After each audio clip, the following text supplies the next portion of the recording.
Now, if you've ever had a good homemade biscuit, you know they're worth protecting.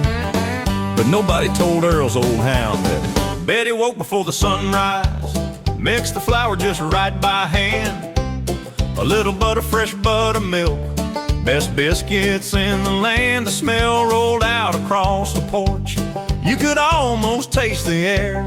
Even the neighbors down the road knew Betty must be cooking there. Earl poured coffee in his favorite cup, sat down with a happy grin, reached up high and grabbed the biggest biscuit, figured he was gonna win. He buttered it from end to end, stacked bacon thick and high, turned to answer Betty's question, then heard a little sigh. Earl, the dog stole your biscuit, ran across the yard so quick, tail wagging like he'd struck pure gold, never did what he was told.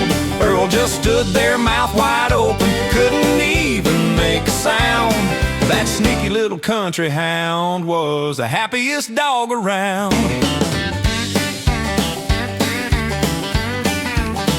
Betty laughed so hard she snorted, nearly dropped the gravy bowl.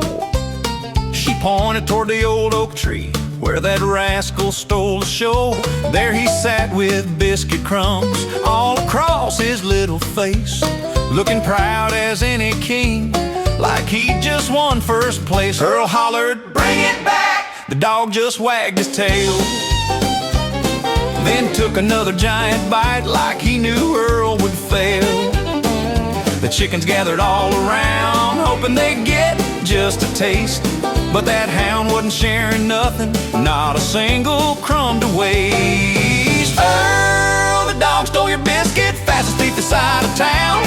Didn't leave one little bite, didn't even drop one down. Betty said, "I tried to warn you." Earl said, "Well, I guess you're right." That dog had himself a country feast before 9 o'clock that night.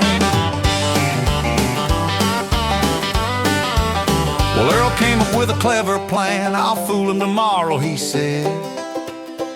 He hid his biscuit in his jacket instead of by his plate. Instead, that old hound kept watching quietly, never barked or made a sound.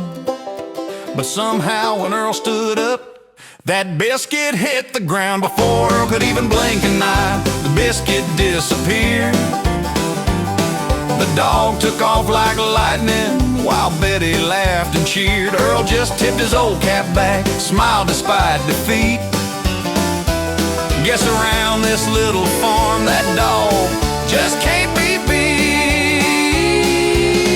Some dogs chase squirrels all day long, some fetch sticks for fun, some guard the house from strangers or race around and run. But Earl's old hound had one great gift, one talent heaven sent.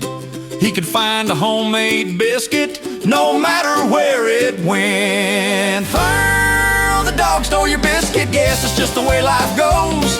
If Betty's baking in the kitchen, everybody knows. Hide it high or hide it low, he'll sniff it every time. That biscuit bandit always wins, and he never leaves a dime. Earl laughed and shook his head, "Buddy, you got me again."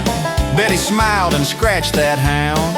He's more than just a friend. Around this old front porch they say one lesson still stands true: if you've got a warm homemade biscuit, that dog's already watching you.